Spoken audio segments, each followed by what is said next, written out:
Okay, it is really, really warm today, and it's very warm in this car.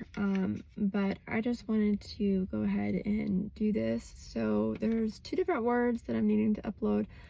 One of them was from last night, and about what the spirit of lust leads to, and how it's something out of place, right? And something out of place hurts.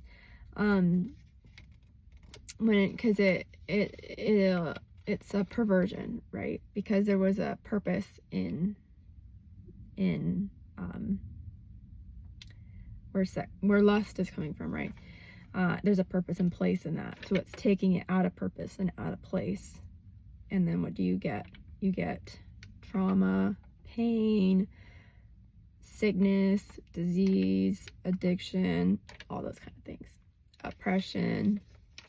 Okay, well, this word's different. Yes, so I'm looking at notes that are completely not my notes. This is not the paper that I was supposed to have, but I probably would be able to figure this out. Okay, well, what'll bring it back?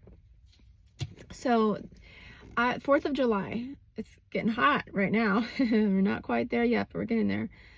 But 4th of July, I went over, I went to downtown Nashville, because I'm around the area, and you know, because they do fireworks, and I was by myself, and I felt led, because I had a vision of an army dude, like a knight running on a horse with a flag, and the flag had 3 stars on it. I'm like, what are these 3 stars? I don't understand what these 3 stars are. And then, you know, my aunt, after I was praying, because I had that vision when I felt like I needed to be praying, and like I was about to eat, and it's like, don't eat, pray. So I was like, okay, I prayed. Then I saw that vision, and then I couldn't figure out what these 3 stars were. I'm like, what is these 3 stars? I feel so stupid now because my aunt sent a picture to my family of Bicentennial Park, and there was in the monument that they have out there in the park is this, and you can see it from an airplane, you can see it from a satellite, yeah, you can see it from a satellite, that you can see what they built out there in the park, and you walk on it, it's made out of stone, and it's those 3 stars. And then I had to look it up, and then I'm like, oh my gosh, it's the Tennessee flag, okay, with the 3 stars representing the 3 sections of Tennessee, what makes Tennessee. Okay, I'm like, okay. So then I went out there, and I had my worship flags, which are golden and white, and I played my worship music, and I went in the middle of that monument during the 4th of July until it got too dark for me to be able to see. I was dancing out there, and I ran into 3 sets of different people. So the first set, there were 3 different couples. The first couple, so when I was dancing out there, so crazy to think about, that's what I did. There was a couple watching me who were sitting out there, and I talked to them, and they were believers, and it was a really good conversation, and they were like a younger couple. They were younger. Okay, and then I started walking, trying to find my car, because I parked really far away, and I kind of got a little lost. But I ran into another couple that they were older, and I got to talk to them. And then I tried to leave, and I tried to go on the interstate, and the interstate was completely closed down because the fireworks were about to go off. So I had to stop on the bridge, like everybody else that stopped on the bridge, to watch the fireworks. And the car that parked in front of me was another couple, and it was like in the middle. So the first couple didn't even have any kids. They were really young. Second couple, older couple, their kids were already in or out of college already. And then the third couple was like between.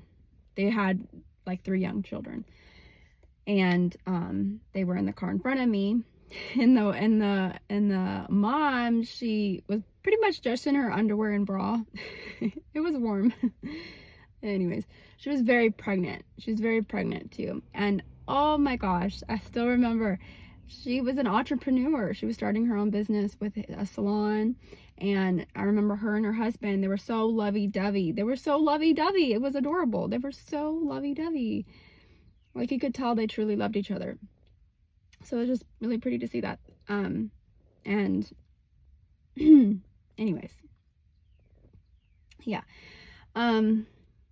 So where am I getting with all this? So it's 3 couples, okay? 3 couples.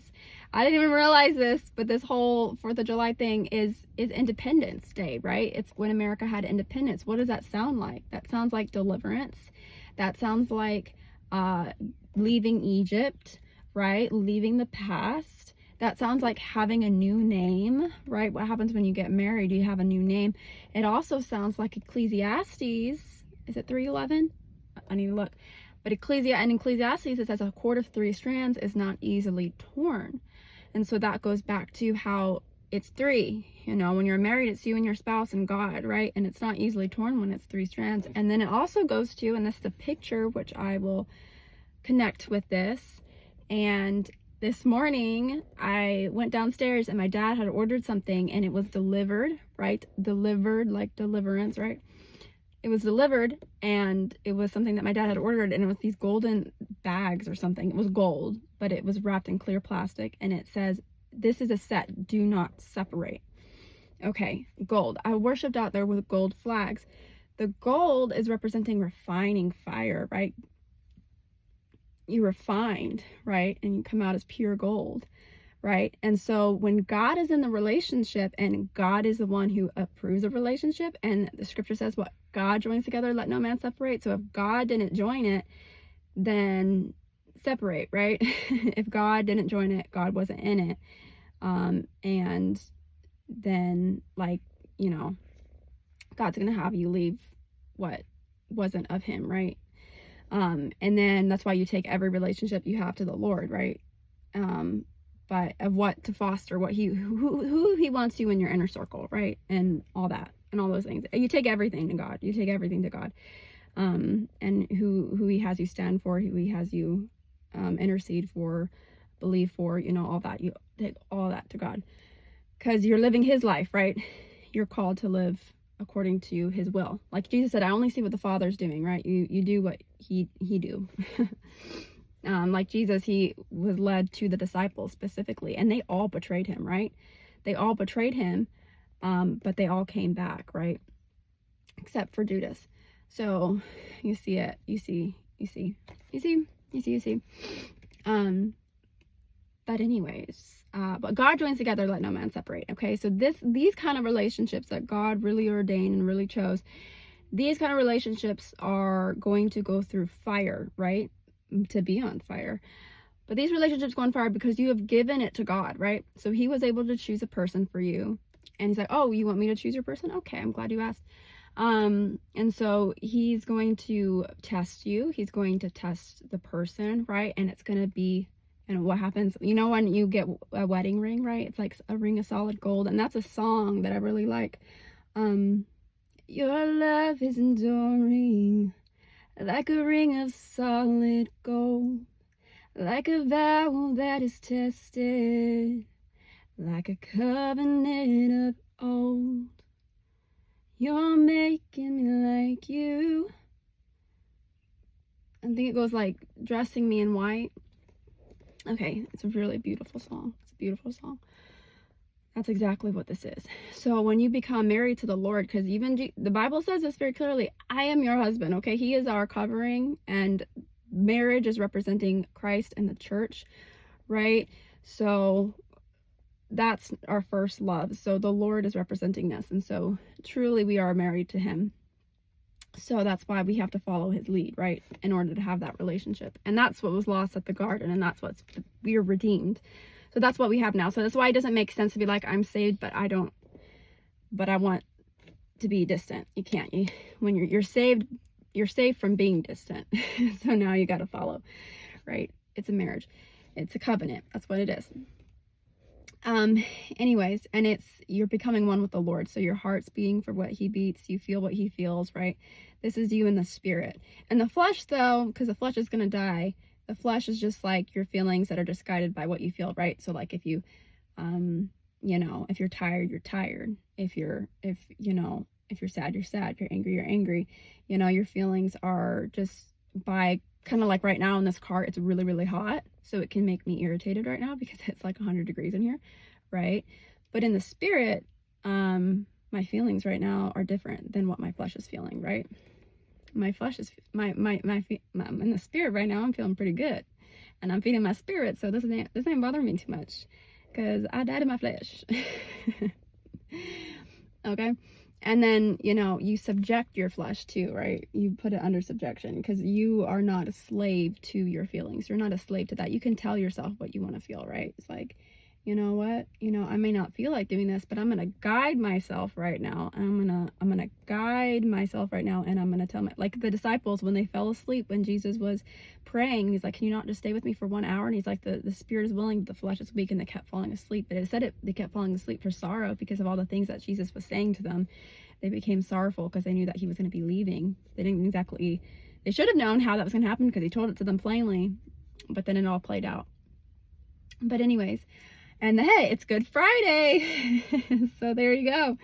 The passion.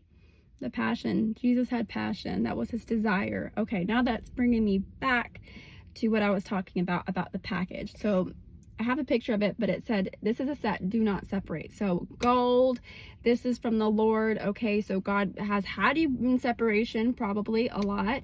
You know, it's been tested because he wants to make something that will stand, that will withstand. You know, when something has been through the fire, it's stronger, it can withstand, it's pure, it's holy, right? Refiner's fire. My heart's one desire is to be holy, set apart for you, my master, ready to do your will.